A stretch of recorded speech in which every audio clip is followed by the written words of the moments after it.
Olá, bom dia, tudo bem? Caminhando, né? Todo mundo cansado já de ficar em casa, não? Bom, eu tô. Mas ainda bem que estamos estudando um assunto muito apaixonante, que é a prisão cautelar, né? Não sei se vocês notaram minha empolgação, é um tema que eu adoro e espero que daqui para frente vocês também e todos nós tenhamos sempre um olhar técnico da prisão cautelar, tá bom? Vamos recapitular um pouco a aula passada para ver onde é que nós estamos, né? Então, vamos lá, ó. No nosso esqueminha, eu já sei que temos dois grandes grupos de prisões, a prisão penal, que o pressuposto é o trânsito em julgado da sentença penal condenatória, né, que é a prisão do culpado. E antes do trânsito em julgado, eu já sei que todo mundo é inocente, né?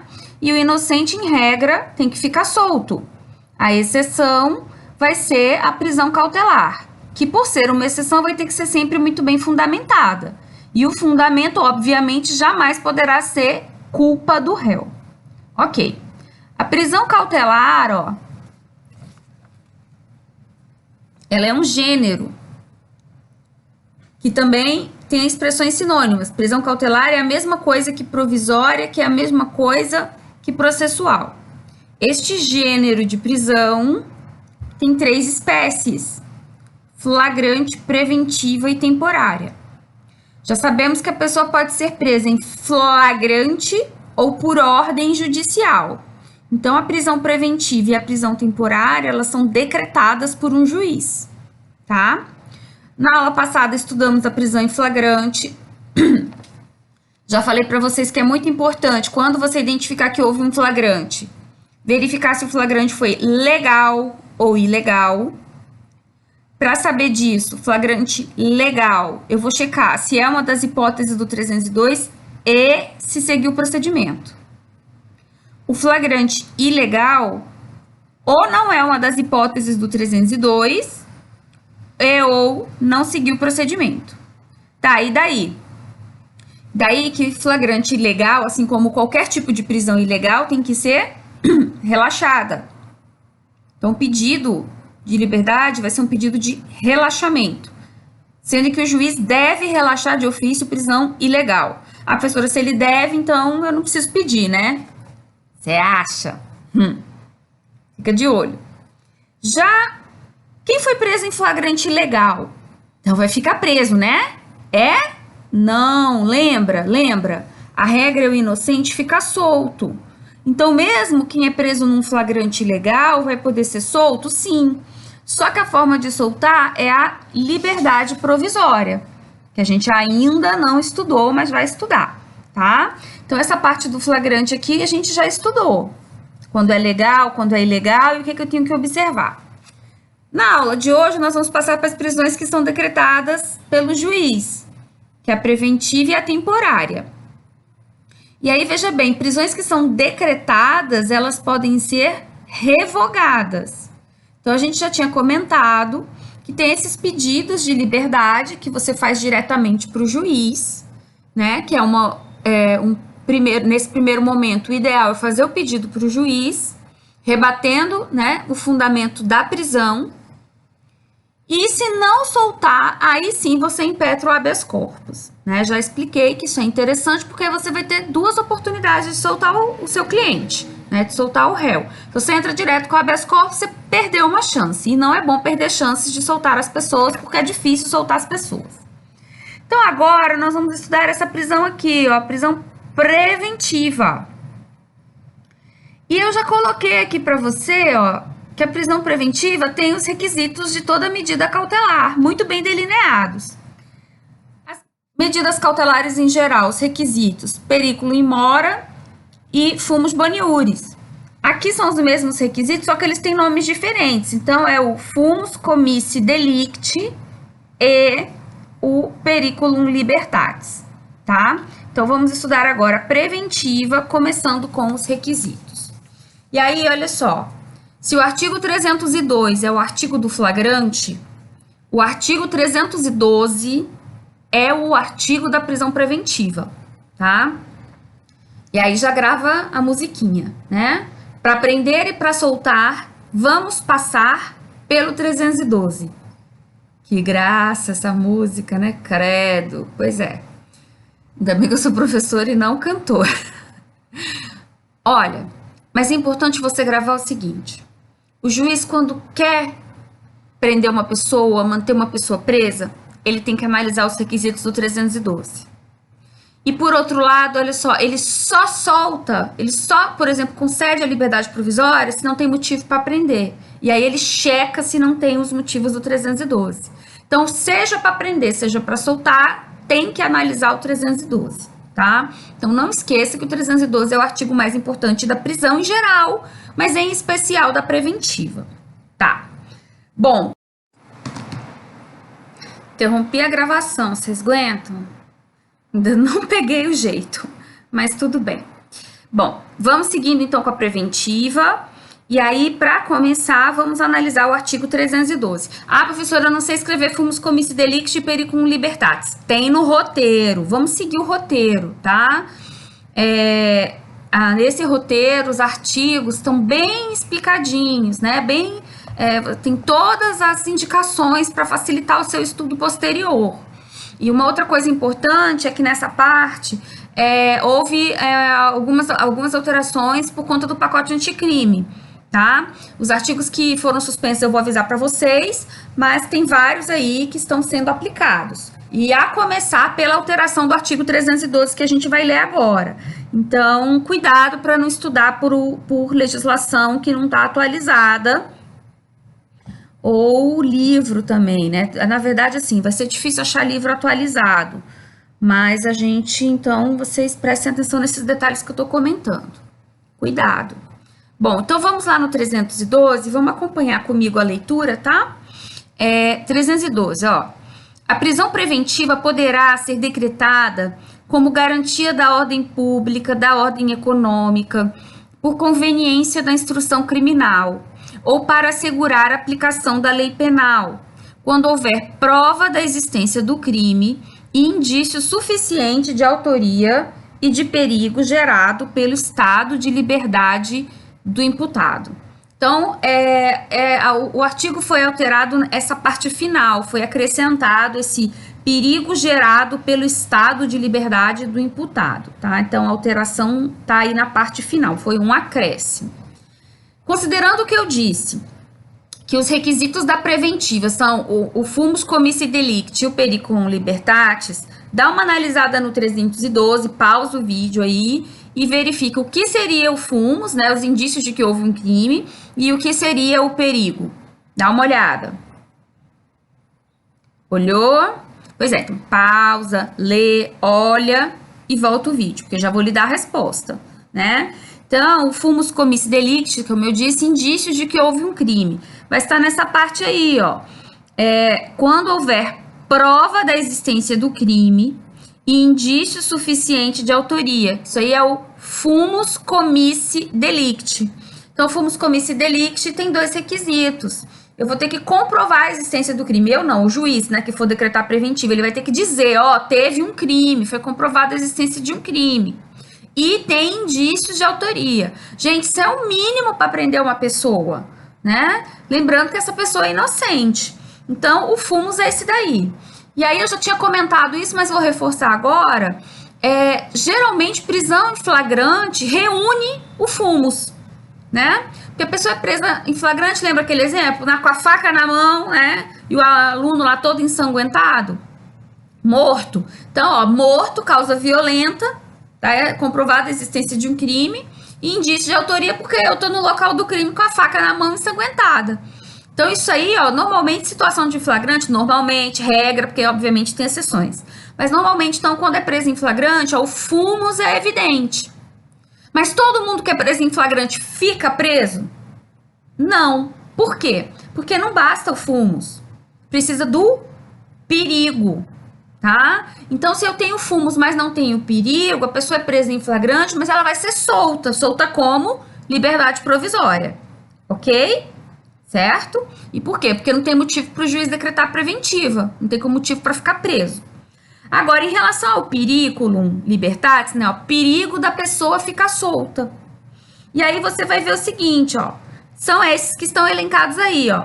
Garantia da ordem pública, da ordem econômica, por conveniência da instrução criminal ou para assegurar a aplicação da lei penal. E entendo que tem mais um perigo agora, que na verdade ele é uma cláusula que tem que sempre estar presente, esse perigo, que é essa parte final que foi acrescentada agora, ó. Perigo gerado pelo estado de liberdade do imputado. Então vamos lá. Esse perigo gerado pelo estado de liberdade do imputado vai ser o perigo que o juiz já vai ter de pronto que falar. Como eu falei, essa é uma coisa recente, esse acréscimo aí é algo recente, e o que eu tô vendo é uma tendência, então, assim, não é certeza que é isso e tal, vou dar minha interpretação baseada no que eu estou lendo aí, de vários autores que estão comentando, né, por meio de artigos, esse acréscimo. Esse perigo gerado pelo estado de liberdade do imputado, ele vai estar vinculado aos outros perigos que a gente já vai comentar, mas seria também, de forma concreta, um perigo para a vítima, tá? Então, a liberdade dele representa uma ameaça para a vítima, de uma forma, obviamente, que tem que ser concreta. Daqui a pouco a gente vai falar da fundamentação da prisão. Mas voltando, então, o periculum libertatis seria para a garantia da ordem pública. Então, vamos comentar aí um por um. Gente, um inocente poderá ficar preso, né? Tem motivo para prender o inocente para garantia da ordem pública quando houver risco de reiteração da conduta, tá? Então, quando exemplos assim, né, bem estigmatizados, mas para você fixar. Quem foi preso é um serial killer, né? Ou então foi descoberto um serial killer ou um estuprador quanto mais. O juiz pode decretar a prisão preventiva dele? Pode. E qual vai ser o perigo? É porque ele solto, ele tem essa compulsão por matar, essa compulsão por estuprar, que põe em risco a ordem pública. Pegou? Então, a ordem pública estaria vinculada à reiteração da conduta criminosa. Da ordem econômica. Olha, a ordem econômica está dentro de ordem pública. Houve uma alteração no CPP para acrescentar a ordem econômica para poder deixar claro, né, o legislador quis deixar claro que crimes do colarinho branco, crimes de lavagem de dinheiro, que não tem aquela violência e grave ameaça à pessoa, mas que obviamente são crimes, né, que prejudicam aí um número indeterminado de pessoas. Esse tipo de crime, né, também justifica preventiva. Então foi só para deixar claro. Risco de reiterar, de prejudicar a ordem econômica, justifica prisão preventiva. Por conveniência da instrução criminal. Olha, conveniência da instrução criminal é colheita de prova. Então, as condutas, né, do indiciado, do acusado, que ponham em risco a colheita da prova, vai justificar a preventiva com esse fundamento específico aqui. Então, tá coagindo testemunha, vítima, tá sei lá, queimando o documento na churrasqueira, né? Tá maculando o local do crime, tá atrapalhando as investigações, o motivo é esse. Ou para assegurar a aplicação da lei penal. Assegurar a aplicação da lei penal seria quando ele foge, né? Quando há risco de fuga. E isso atrapalha a aplicação da lei penal, porque a gente já sabe que se ele fugir, o processo, né, ele não for citado, o processo vai ficar suspenso e fica suspenso por prazo indeterminado, até o dia que ele voltar a aparecer, né? Então, isso prejudica a aplicação da lei penal. Ok? Então, olha só. Acabamos de ver os requisitos do fumus comissi delicti, o periculum in mora e o periculum libertatis da prisão preventiva que estão concentrados aí no 312. Agora, vamos ler os parágrafos. A prisão preventiva também poderá ser decretada em caso de descumprimento de qualquer das obrigações impostas por força de outras medidas cautelares. Então, a gente vai estudar ainda a medida cautelar, mas o que eu já posso lhe adiantar é o seguinte. Pela sistemática do CPP, o juiz primeiro tem que tentar uma medida cautelar diversa da prisão, diferente da prisão. Então, vai mandar ele ficar em casa, que todo mundo agora tá, né, com essa medida cautelar, fica em casa, mas assim, vai mandar a pessoa ficar em casa, ou uso de monitoração eletrônica, por exemplo, tornozeleira, ou restrição de fim de semana, né? Então depois a gente vai ver que tem várias medidas cautelares. Então o juiz primeiro tenta aplicar uma medida cautelar para ver se resolve o periculum libertatis. Não deu certo, então, por exemplo, falou que ele não era para ele se aproximar da vítima, e o réu continua tentando se falar com a vítima, né, ameaçar a vítima, aí tentou com a medida cautelar, não deu certo, aí justifica a preventiva. Então é isso que o parágrafo está falando.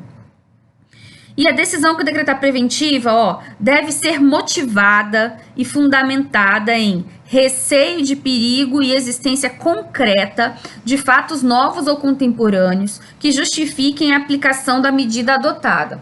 Então, uma outra alteração do pacote anticrime que está aqui é essa necessidade que já existia, mas que agora está expressa, de que a fundamentação da prisão preventiva ela tem que ser muito bem feita. Então, não, vamos prender aí, né? Prende fácil. Parece realmente que prende fácil porque tem muita gente presa.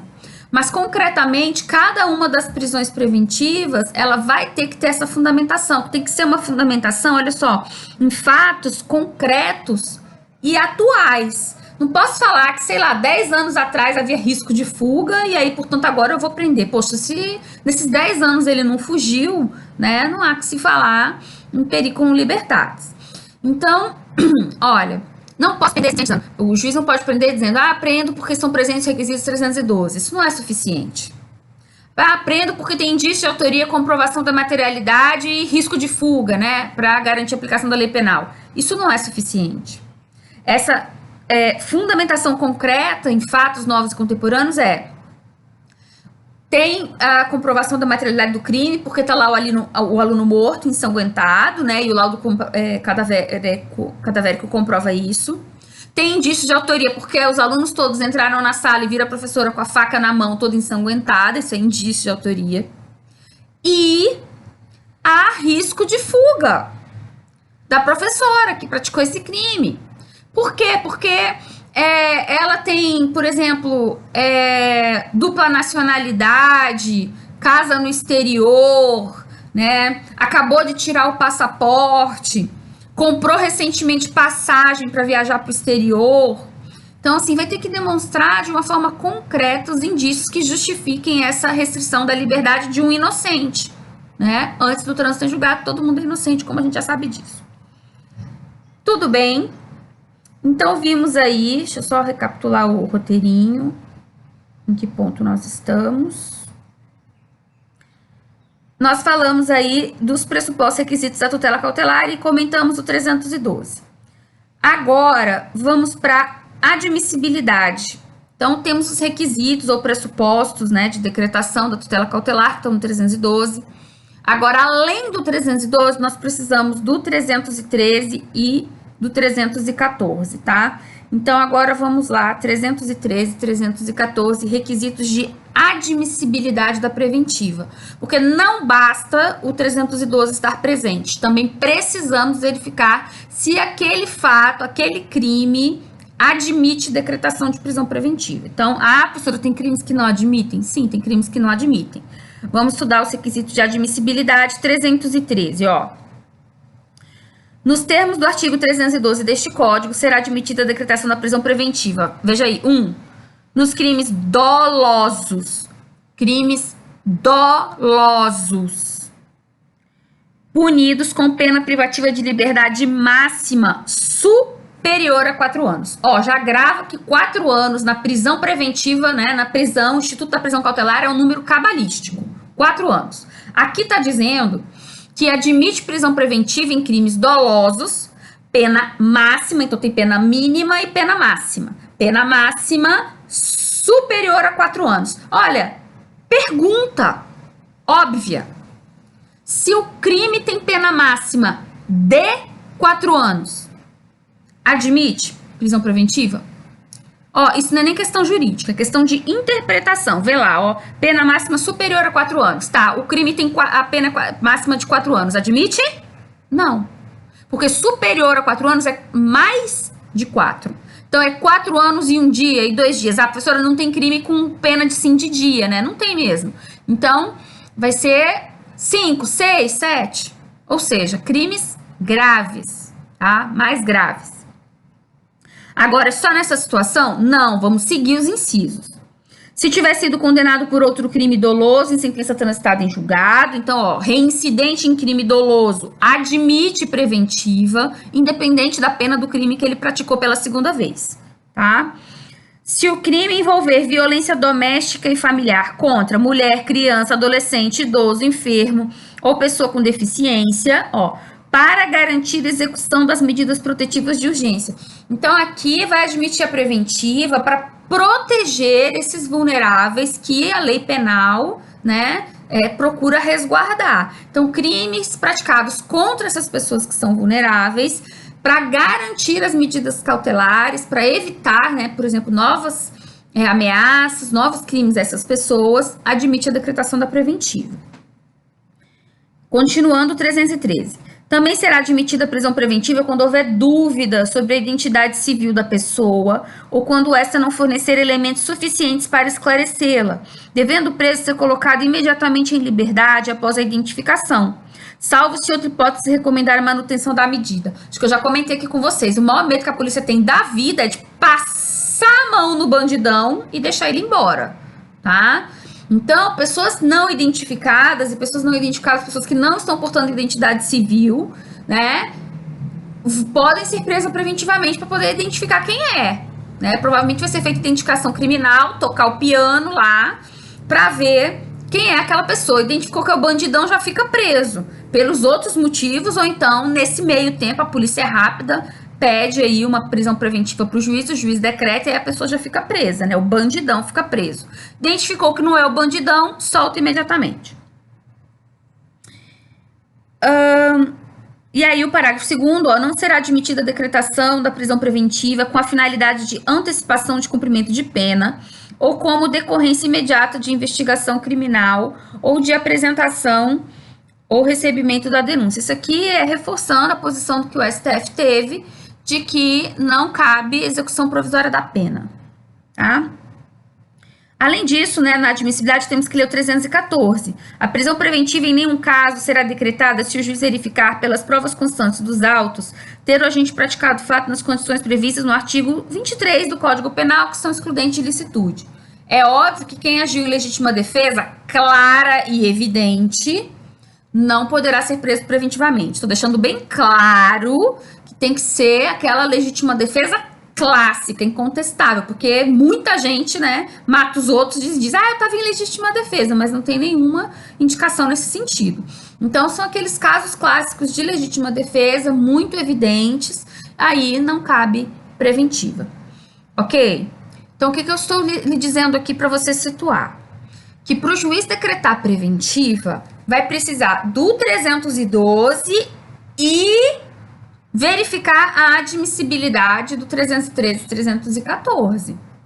São as duas coisas juntas. Eu tenho o 312, todos os requisitos muito bem delineados, mas não admite a preventiva, não preenche os requisitos do 313, não vai ser possível decretar prisão preventiva. O juiz pode até aplicar uma medida cautelar diversa da prisão, que é uma restrição parcial da liberdade. Mas a restrição total, que é a prisão cautelar, e no caso a prisão preventiva, não será possível. Então, quando te perguntarem se tal crime admite ou não admite a preventiva, você já sabe que está perguntando a questão do requisito de admissibilidade. Agora, não basta só a admissibilidade, também precisa do 312, ok? Então, 312 combinado com 313 e 314. Você vai checar a admissibilidade no 313 e 314. Tranquilo? Vamos lá, tô seguindo pelo roteiro, porque eu botei muito artigo aqui e quero fazer bem observado. O 282, a inadmissibilidade, 282, ele tá falando dos requisitos para decretar as medidas cautelares, e esses parágrafos vão estar falando exatamente que, se não der certo a medida cautelar, se não for adequada a medida cautelar, decreta preventiva, tá? E o 312 a gente já leu. Agora vamos falar da decretação da preventiva. 311. Ó, em qualquer fase da investigação policial ou do processo penal, caberá a prisão preventiva decretada pelo juiz, a requerimento do MP, do querelante ou do assistente, ou por representação da autoridade policial.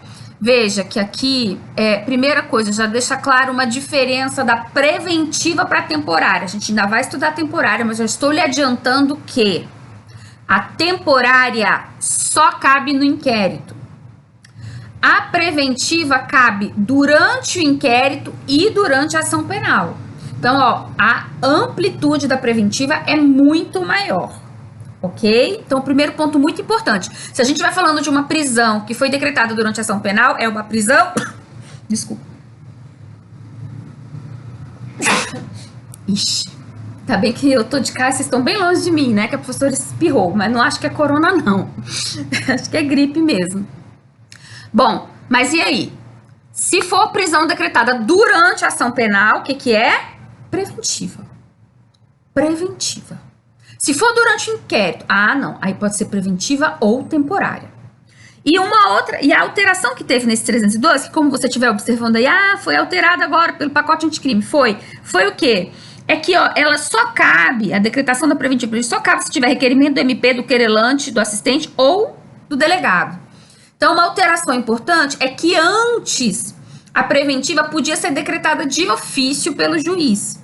E aí agora não, tá? E essa foi uma alteração que é praticamente uma regra. Tem exceções que daqui a pouco a gente vai falar, tem uma exceção, mas assim, regra, o juiz não vai poder agir de ofício, tá? Então o juiz, para decretar a prisão de alguém, ele vai ter que ser provocado pelo delegado, pelo MP, pelo assistente de acusação, conforme estiver a fase processual, certo?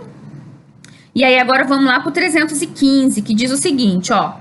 A decisão que decretar, substituir ou denegar a prisão preventiva será sempre motivada e fundamentada. Pessoal, você já falou isso? Sim, eu já falei. Só que veja bem, esse ponto é muito importante. Como eu te disse, essa alteração no capítulo da prisão pelo pacote anticrime foi exatamente reforçar isso. E olha o que o 315 nos traz. Parágrafo 1º. A motivação da decretação da prisão preventiva ou de qualquer outra cautelar, o juiz deverá indicar concretamente a existência de fatos novos ou contemporâneos que justifiquem a aplicação da medida adotada. A professora repetiu. De tão importante que isso é. Por conta de fatos próximos, passados, que talvez vocês se lembrem, de decretações de preventiva com base em fatos que ocorreram há 2, 3 anos atrás. Como eu disse, isso é ridículo. Né? Porque se ele não fugiu, se ele coagiu há 2, 3 anos atrás, o que isso tem a ver com o agora? Né? Tinha que ter prendido 2, 3 anos atrás, e não agora. É ridículo no sentido, tá? Só para esclarecer, no sentido de que é óbvio isso. Eu não posso prender uma pessoa hoje com base num perigo de anos atrás. Porque se o perigo era anos atrás, tinha que ter prendido há anos atrás. É questão de lógica na decretação, só para esclarecer. Bom, parágrafo 2º, ó. Não se considera fundamentada qualquer decisão judicial, seja ela interlocutória, sentença ou acórdão que... Isso aqui tá meio deslocado porque devia estar lá no capítulo da sentença, particularmente, né, das decisões. Mas, enfim, botaram aqui e é importante, né, nesse aspecto, mas na verdade serve para tudo. E esse aqui foi inspirado no CPC, tá? Vocês vão se lembrar aí, quem já estudou no CPC isso aqui. Então, não está fundamentado se limitar-se à indicação, reprodução ou paráfrase de ato normativo, sem explicar sua relação com a causa ou a questão decidida. Então, é aquele exemplo que eu falei. Vou prender porque são presentes requisitos 312. O que é isso? Isso não é fundamentação. Empregar conceitos jurídicos indeterminados, sem explicar o motivo concreto de sua incidência no caso. Então, igual eu falei, vai ser preso por conveniência da instrução criminal. Tá, mas o que é conveniência da instrução criminal? Isso é um conceito jurídico, né, muito abstrato. Eu tenho que falar no caso concreto que está coagindo testemunhas, vítimas e parará, que a pessoa está fazendo. Invocar motivos que se prestariam a justificar qualquer outra decisão. Então, é aquela coisa assim que parece um recorte e cola, que se você copiar e colar, dá para prender, né, o Brasil inteiro. Não tem lógica, eu tenho que falar daquele caso em concreto, o fato ocorrido naquela situação, naquele caso que justifica a prisão daquela pessoa. não enfrentar todos os argumentos deduzidos no processo capazes de, em tese, infirmar a conclusão adotada pelo julgador. Então, isso aqui, por exemplo, o juiz está falando que vai prender porque tem risco de fuga, e aí o advogado, por exemplo, né, vai entrar com o pedido de revogação da prisão, dizendo que não tem risco de fuga não, que ele estava, por exemplo, vendendo patrimônio para poder pagar o advogado, para pagar dívidas, ou que ele já tinha tirado... ele tirou o passaporte recentemente, mas isso já estava agendado há muito tempo antes, ou que a passagem comprada para viajar para o exterior também era uma viagem planejada muito antes do crime, e etc. Então, tem que analisar todos os argumentos que forem apresentados. Limitar-se a invocar precedente ou enunciado de súmula sem identificar seus fundamentos determinantes, nem demonstrar que o caso sob julgamento se ajusta àqueles fundamentos. De novo, é aquela fundamentação genérica que serve para qualquer coisa. Aqui não cabe prender uma pessoa com uma fundamentação genérica e abstrata, que parece um recorte e cola e que cabe para qualquer um. Tem que ser uma fundamentação específica para aquele caso, para aquela pessoa. Ou, por outro lado, deixar de seguir enunciado de súmula, jurisprudência ou precedente invocado pela parte, sem demonstrar a existência de distinção no caso em julgamento ou a superação do entendimento. Então, por exemplo, decretou uma prisão, antecipação da pena, e aí o advogado fala, não pode, o STF já falou que não pode, e aí o juiz está fundamentando numa coisa que é contrária à jurisprudência, ao entendimento atual. Tranquilo em relação à decretação, né? E aí falamos da fundamentação e da decisão. Botei para vocês também que decreta a prisão, cabe recurso. O nome do recurso é recurso em sentido estrito, que alguns chamam de rese, e que é um recurso então, que vai ser manejado pela parte. Se foi decretada, né? O recurso geralmente é feito pela defesa. O que acontece é que, normalmente, em vez de entrar com o rese, a defesa entra com habeas corpus, que não é um recurso, é uma ação penal autônoma. Revogação da prisão, artigo 316. Então, bora lá. 316. O juiz poderá, de ofício, aqui já tem, lembra que eu falei que a regra é o juiz não poder agir de ofício? Pois bem, aqui no 316 a gente vai ter uma exceção a essa regra que eu acabei de mencionar. O juiz vai poder agir de ofício, veja bem, ou a pedido das partes, revogar a prisão preventiva, se no correr da investigação ou do processo verificar a falta de motivo para que subsista, bem como novamente decretá-la, se sobrevierem razões que a justifiquem. Então, a gente já tinha comentado que a característica da prisão, a prisão preventiva é uma prisão provisória, né? Exatamente por quê? Por isso que a gente comentou aqui. A prisão preventiva vai estar vinculada à existência do motivo. Então, não tem motivo, ele está lá soltinho. Apareceu um motivo, prende. Desapareceu o motivo, de ofício o juiz pode revogar a prisão. Ok. Aí tá lá soltinho de novo. Por quê? Porque a regra é inocente ficar solto. Surgiu o mesmo motivo ou outro, prende de novo. Então, o movimento de prende e solta, perfeitamente natural, sendo que nesse caso o juiz pode agir de ofício. E o parágrafo único, que também foi acrescentado, que é muito interessante, veja aí. Decretada a prisão preventiva, deverá o órgão emissor da decisão revisar a necessidade de sua manutenção a cada 90 dias, mediante decisão fundamentada de ofício, sob pena de tornar a prisão ilegal. Alguns autores estavam comentando que agora a prisão preventiva tem um prazo de 90 dias. Não é isso, tá? Primeiro, a prisão preventiva, ela não tem um prazo fixo, determinado, diferente da temporária, que tem prazo fixo. Prisão temporária tem tempo, tem prazo fixo. Prisão preventiva, ela não tem um prazo fixo. A prisão preventiva, ela tem vários prazos que estão espalhados pelo CPP. Você entendeu? Não? Então, bora lá. A gente já estudou 2 desses prazos. Lembra? Lembra. Artigo 10 do CPP, lembra? O inquérito policial de quem está preso será concluído em 10 dias. E de quem está solto? 30 dias. Esse inquérito ser concluído no prazo de 10 dias de quem está preso, quem é esse preso? Quando eu digo quem é esse preso, não é qual é essa prisão. É o preso preventivo, tá? Então, olha só, no inquérito, Quem está preso preventivamente, o inquérito tem que ser concluído em 10 dias. Bom, outro prazo que a gente estudou também, oferecimento da denúncia, lembra? Artigo 46? O MP tem que oferecer a denúncia de quem está preso em quantos dias? 5. E quem está solto? 15. Então, você veja, os prazos da prisão preventiva são prazos que estão espalhados pelo CPP. Então, o semestre que vem, quando vocês forem estudar processo penal 2, os procedimentos, vocês vão ver que ao longo, dependendo do tipo do procedimento, vão ter os prazos, tá bom? Espalhados, certo? Mas e daí?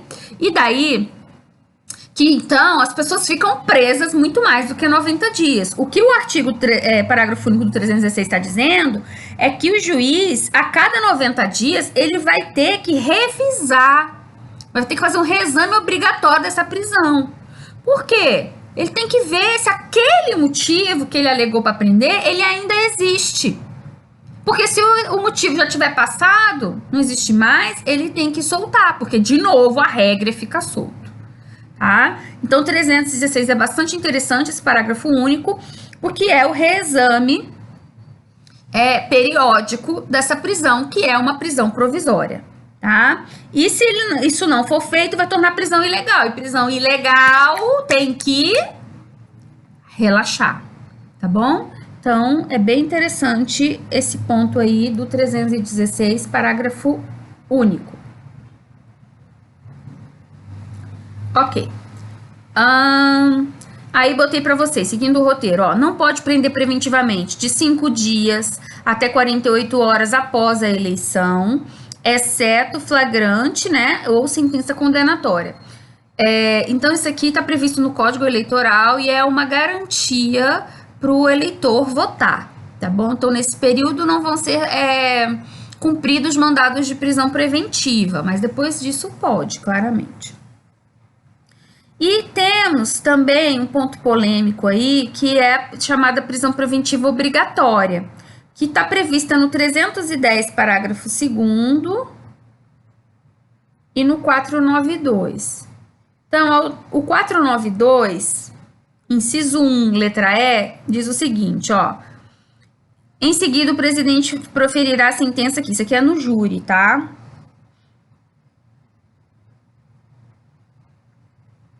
Letra E. Mandará o acusado recolher-se ou recomendá-la a prisão em que se encontra, presente os requisitos da prisão preventiva, até aí ok. Ou, no caso de condenação a uma pena superior a 15 anos de reclusão, determinará a execução provisória das penas, com expedição do mandado de prisão, se for o caso, sem prejuízo do conhecimento de recursos que vierem a ser interpostos. Então, você está vendo, se a pessoa for condenada a uma pena superior a 15 anos, que, por exemplo, é extremamente comum no tribunal do júri, né, que é homicídio de 12 a 20, se for qualificado de... Ai, me fugiu agora, de 12 a 30, né? Por aí, agora eu confundi as penas. Mas, enfim, se for condenado a uma pena superior a 15 anos, cabe a previsão da prisão obrigatória, prisão preventiva obrigatória. Mas veja bem, ele ainda é inocente, porque cabe recurso. Só depois do trânsito em julgado é que não cabe mais recurso, é que a prisão é definitiva. E aí aqui está dizendo que teria que prender obrigatoriamente. Então, obviamente, isso aqui há uma sinalização clara de inconstitucionalidade. Se isso vai ser reconhecido ou não, aí temos que acompanhar, né, o STF, analisar o caso. E o 310, parágrafo 2º, também estabelece uma outra prisão obrigatória, que seria 310, parágrafo 2º. Se o juiz verificar que o agente é reincidente ou que integra organização criminosa armada ou milícia, ou que porta arma de fogo de uso restrito, deverá denegar a liberdade provisória com ou sem medidas cautelares. E aí, veja bem, denegar a liberdade provisória, já lembra que eu falei que liberdade provisória cabe quando a prisão em flagrante for legal, né? Agora, denegar a liberdade provisória, aí significa converter o flagrante em preventiva. Então, seria uma prisão preventiva obrigatória, o que, de novo, viola a sistemática da prisão cautelar e viola o princípio da inocência. Então, temos que aguardar para ver se essa prisão preventiva obrigatória vai ser declarada inconstitucional. Entendo que sim. E considerando a posição, né, recente do STF a respeito do tema e da execução provisória da pena. Tudo bem? Então, aqui a gente estudou a prisão preventiva. Lembra? Prisão preventiva, decretada pelo juiz. Agora vamos estudar a outra prisão cautelar provisória ou processual, que é a chamada prisão temporária. Olha, o pega mais básico que você vai cair nisso daqui, o mais besta, melhor dizendo, é você confundir temporária com provisória, ó. Provisória é gênero, temporária é uma espécie de prisão. Muito cuidado com isto. Tranquilo? Tá. Bom, e a prisão temporária, então, hein, professora, que foi decretada pelo juiz e que, portanto, cabe pedido de revogação? Olha, como eu já tinha comentado, a prisão temporária, ela tem diferença em relação à preventiva. Primeira diferença é que a temporária só cabe na fase do inquérito. E a preventiva cabe durante o inquérito e durante a ação penal. Então, a primeira diferença é essa. Segunda diferença é que a prisão temporária, ela não está prevista no CPP, ela está prevista na Lei 7.960. Então, tome cuidado em procurar a temporária no local correto, que é na legislação especial, tá?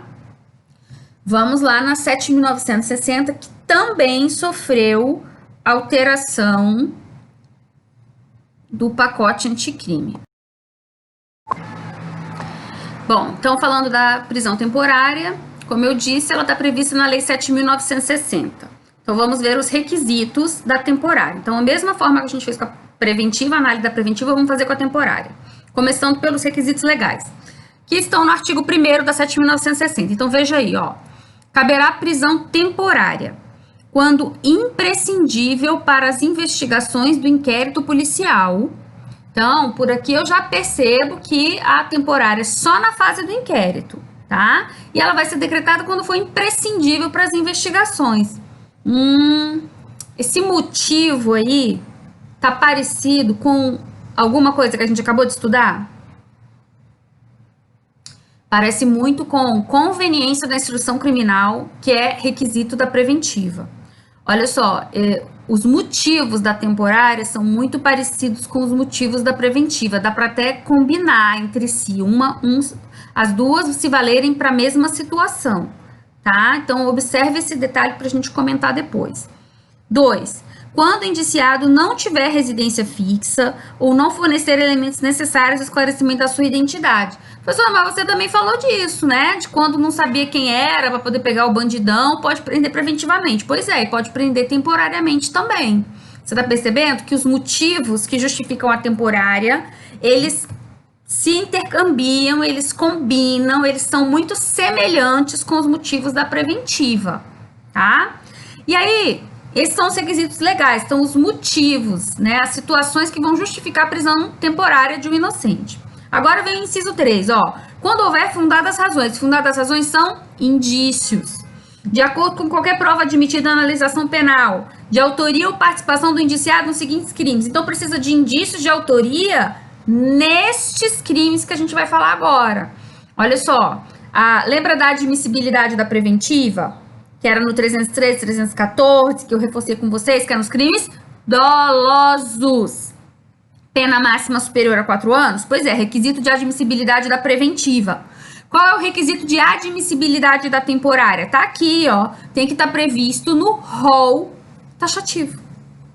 Rol taxativo. E aí, quais são os crimes que admitem temporária, então? Vamos lá, ó.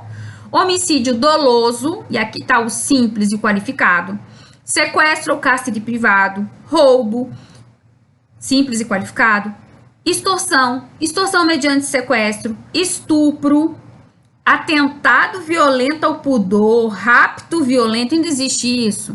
Não, tá? Então, esses crimes, né? O atentado violento ao pudor, ele foi absorvido, professora, pelo estupro, né? Então, o tipo penal do atentado violento ao pudor ficou dentro do estupro agora, né? Já tem um tempo, na verdade, então não é mais um crime autônomo.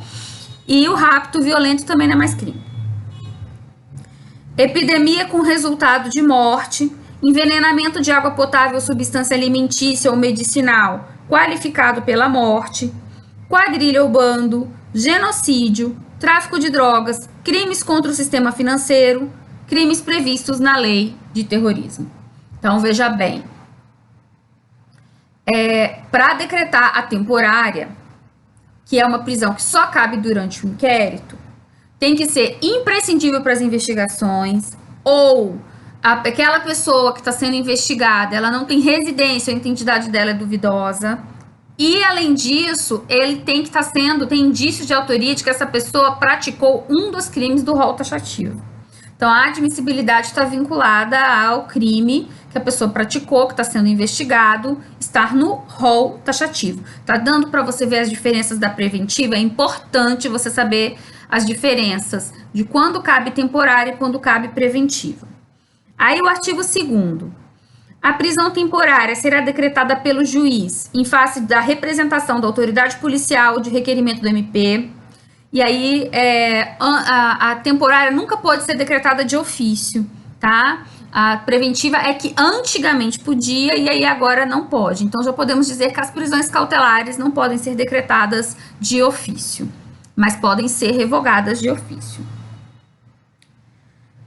E terá o prazo de 5 dias, prorrogável por igual período, em caso de extrema e comprovada necessidade. Então, ela chama temporária, porque ela tem um tempo fixo.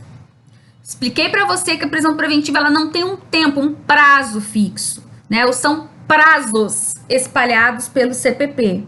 A temporária tem esse tempo fixo. Regra, 5 dias, prorrogável por igual período. Então, é 5 mais 5, ponto, acabou.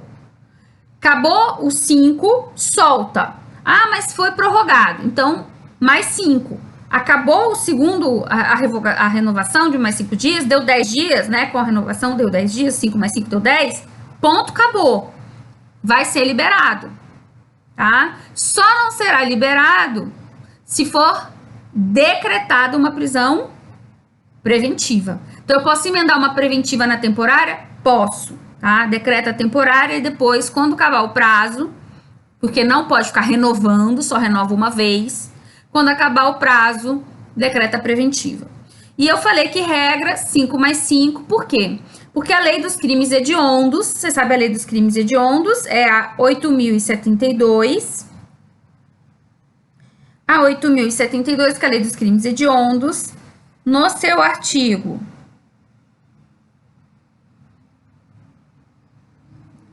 4º, vai dizer: a prisão temporária sobre a qual dispõe a Lei 7.960, nos crimes previstos neste artigo, terá o prazo de 30 dias, prorrogável por igual período, em caso de extrema e comprovada necessidade.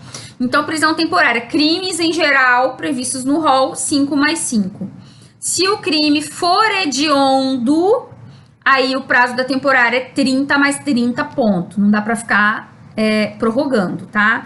Professora, quais são os crimes hediondos mesmo? Ó, dica, dá uma lida na 8.072, porque foram acrescentados, né, com o pacote anticrime, mais crimes no rol dos hediondos. Então, vou ler só por alto bem rápido. Homicídio já estava, né, como atividade de grupo de extermínio qualificado. Lesão corporal dolosa de natureza gravíssima contra os agentes da Força Nacional de Segurança. Aí acrescentou agora roubo circunstanciado, roubo já tinha, mas circunstanciado pela restrição de liberdade da vítima, circunstanciado pelo emprego de arma de fogo, roubo qualificado pelo resultado lesão corporal grave ou morte, extorsão qualificada pela restrição da vítima com ocorrência de lesão corporal ou morte. E aí tem estupro de vulnerável, epidemia com resultado morte, falsificação de duração de produto destinado a fins terapêuticos ou medicinais, favorecimento da prostituição, furto, foi acrescentado agora, furto qualificado pelo emprego de explosivo ou de artefato analógico que causa perigo comum. E também tem hediondo, posse ou porte ilegal de arma de fogo de uso proibido, comércio ilegal de armas de fogo, tráfico internacional de arma de fogo, organização criminosa, basicamente. E aí, para estes crimes, prisão temporária 30 mais 30. Ok? Vamos voltar lá para a lei 7.960, para a gente ler mais alguns artigos aí. Artigo 2º a gente já leu, ó, parágrafo 1º. Na hipótese de representação da autoridade policial, o juiz, antes de decidir, ouvirá o Ministério Público, então, o procedimento aí para decretar temporária. O despacho que decretar a prisão temporária deverá ser fundamentado e prolatado dentro do prazo de 24 horas, contado a partir do recebimento da representação do requerimento. O juiz poderá, de ofício, a requerimento do MP do advogado, determinar que o preso lhe seja apresentado, solicitar informações e esclarecimentos da autoridade policial e submetê-la ao exame de corpo de delito. Então, todo o procedimento aí para também que a prisão temporária seja legal, né? Decretada a prisão temporária, expediciar mandado de prisão em 2 vias, uma das quais será entregue ao indiciado, servirá como nota de culpa. A gente já comentou. Então, tem nota de culpa na preventiva, na temporária e no flagrante. Sendo que, no caso da preventiva, vai junto com o mandado também, igual a temporária. Aí vem as alterações do pacote anticrime aí, ó. Parágrafo 4º-A. O mandado de prisão conterá necessariamente o período de duração da prisão temporária estabelecido no caput desse artigo, bem como o dia em que o preso deverá ser libertado. Olha só, a peculiaridade também da temporária é o seguinte: prendeu, deu o prazo da prisão, né? Passou os 5 dias, aí teve prorrogação, passou mais 5 dias, a pessoa vai ser imediatamente liberada. Não tem essa história de esperar um alvará de soltura. Deu o prazo, solta. Só não solta se, como eu falei, for decretada uma preventiva na sequência, tá? Então, é muito importante esse detalhe. Na prisão preventiva, tirando aquela situação que vai ser imediatamente liberado, né? Na preventiva vai ser imediatamente liberado quando esclarecer a identidade e souber que não é um bandidão. O souber que não é um bandidão é a minha brincadeirinha com vocês, né? Mas é preso porque não sabe qual é a identidade da pessoa, identificou quem é a identidade, pode ser automaticamente liberado. Mas prisão preventiva, a pessoa só é solta com alvará de soltura. Não tem um prazo fixo, como a gente já falou. Na temporária, não, ela tem prazo fixo. Deu o prazo, solta. E aqui, o que está falando é que tem que estar escrito no mandado de prisão o dia que a pessoa vai ser solta. E mais, a prisão somente poderá ser executada depois da expedição do mandado judicial, né? Claro, para ter segurança de que realmente houve a decretação. Efetuada a prisão, a autoridade policial informará o preso seus direitos previstos no artigo 5º da Constituição, direito ao silêncio, assistência do advogado, comunicar a família. E, decorrido o prazo contido no mandado de prisão, a autoridade responsável pela custódia deverá, independente de nova ordem da autoridade judicial, pôr imediatamente o preso em liberdade, ó. Salvo se já tiver sido comunicada a prorrogação da temporária, que pode uma vez, como a gente já sabe, ou da decretação da preventiva. Muito importante isso aqui, e é o que eu acabei de explicar para vocês. E também, ó, inclui-se o dia do cumprimento do mandado de prisão no cômputo do prazo da prisão temporária. Então, prendeu hoje, nem que seja 11 horas da noite, 11 horas e 45 minutos, né, do noturno, 23 horas e 45 minutos, hoje, dia 1 do prazo de 5 dias da prisão temporária, certo? E os presos temporários deverão permanecer obrigatoriamente separados dos demais detentos. Lembrando que já tem aquela separação natural de culpado com inocente, e aí os presos temporários vão ficar separados dos demais. Tranquilo? Da temporária? Muita informação, muita coisa, né? Pois é. E aí, desculpa, para facilitar, eu fiz o quadrinho para você. Vou botar assim. Peraí. Dá pause. Quem gosta de copiar o quadrinho. Esse quadrinho a gente foi preenchendo ao longo das aulas, tá? Essa parte final eu ainda não expliquei para vocês, não. Mas então, dá o pause. Voltou do pause. Copiou tudo. Ok, então agora eu vou te explicar. Vou dobrar assim, pra gente ver só a parte de baixo, que é um quadrinho que eu costumo fazer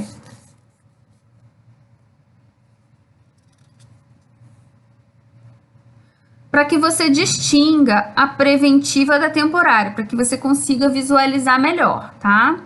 Então, vamos lá. Todas lembrando de novo, mais uma vez, prisões cautelares ocorrem antes do trânsito em julgado, então são prisões de inocentes. Preventiva e temporária foram decretadas pelo juiz. Prisão decretada pode ser revogada. Prisão preventiva. Vou analisar os requisitos da prisão preventiva, que estão previstos no artigo 312. Fumus comissi delicti, que concretamente é o quê? Comprovação da existência do crime, que é a materialidade e indícios de autoria. Só que não basta o fumus, precisa do periculum. Eu botei um maisinho aqui. Vou botar. Acrescenta aí, ó. Não basta só o fumus, precisa do periculum libertatis. Garantia da ordem pública, ordem econômica, conveniência da instituição criminal para assegurar a aplicação da lei penal e o perigo concreto, né? Em relação, que a gente falou que é em relação ao perigo da liberdade da pessoa, do réu em relação à vítima. E aí, para contrapor, isso tudo aqui a gente já estudou, né? Só para contrapor, ó, a temporária está prevista na 7.960. E quais são os requisitos dela, ó? Imprescindível, vai ser uma prisão imprescindível para as investigações, então eu preciso da pessoa presa para poder a investigação progredir, é basicamente isso, ser produtiva, ou quando a residência ou identidade for duvidosa, então isso também justifica a temporária. Aí vamos passar por requisito de admissão, e aí veja bem, como eu comentei, ó, os motivos tanto da preventiva quanto da temporária, é difícil distinguir uma da outra pelo motivo, porque os motivos da temporária, eles cabem dentro dos motivos da preventiva. Então, é difícil aqui distinguir uma da outra. Agora, quanto à admissibilidade, ó, a admissibilidade da preventiva está no 313 e 314. Tem várias hipóteses lá, mas aquela objetiva, né, o critério mais objetivo é esse, ó. Crimes dolosos, pena máxima superior a 4 anos. Já a temporária, o critério para saber se admite temporária não é pena, é o crime ter indícios de autoria, né, de um desses crimes que está num rol taxativo. Então, só vou decretar temporária se o crime estiver previsto no rol. E já a preventiva, o critério é a pena máxima superior a 4 anos. Outra diferença é que a preventiva cabe durante o inquérito e ação penal. E a temporária é só no inquérito. Portanto, se a gente vai falando de uma prisão durante a ação penal, certeza, você já fala que é preventiva, pronto, acabou, tá? Agora, se for tá preso durante o inquérito, aí pode ser tanto a preventiva quanto a temporária. Aí como é que eu vou saber, professor? Aí eu vou pelo crime, tá? Pelo motivo fica mais difícil, mas eu vou pelo crime, pelo momento, e a outra distinção é o prazo. O prazo da preventiva está espalhado pelo CPP, eu dei como exemplos artigos 10 e artigo 46, que a gente já falou aqui. Lembrando que a preventiva vai ter esse reexame obrigatório a cada 90 dias. Mas eu não estou dizendo que o prazo da preventiva é 90 dias, porque não é. A cada 90 dias o juiz vai revisar se ainda tem motivo para mantê-lo preventivamente, tá? Cuidado com isso. Depois vão dizer o que eu não disse. Já a temporária tem prazo fixo. Regra 5 mais 5 ponto, botei o ponto aqui para deixar claro que só prorroga uma vez. E se for um daqueles crimes hediondos, lembrando que a lei foi alterada e tem mais crime hediondo agora, crimes hediondos, 30 dias prorrogáveis por mais 30, ponto também, não prorroga. Certo? E aí, depois que você vê esse quadrinho com as diferenças aqui, você vai me perguntar, professora, se os motivos, né, da temporária estão dentro dos da preventiva. Se a preventiva não tem prazo, então engloba esses prazos aqui e mais até. Se a temporária acaba no inquérito, mas a preventiva também, para que serve a temporária? Por que não fica só com a preventiva? Tem gente que de vez em quando fala isso. Pode acabar com a preventiva. Não precisa de preventiva para nada não. Temporária, acaba com a temporária, não precisa de temporária para nada não. Não. Pensa um pouquinho comigo. Vê se você consegue ver a utilidade da prisão temporária. O que você acha? Olha só. A prisão temporária, ela é útil porque ela é um prazo extra para o delegado investigar durante o inquérito, estando a pessoa investigada presa.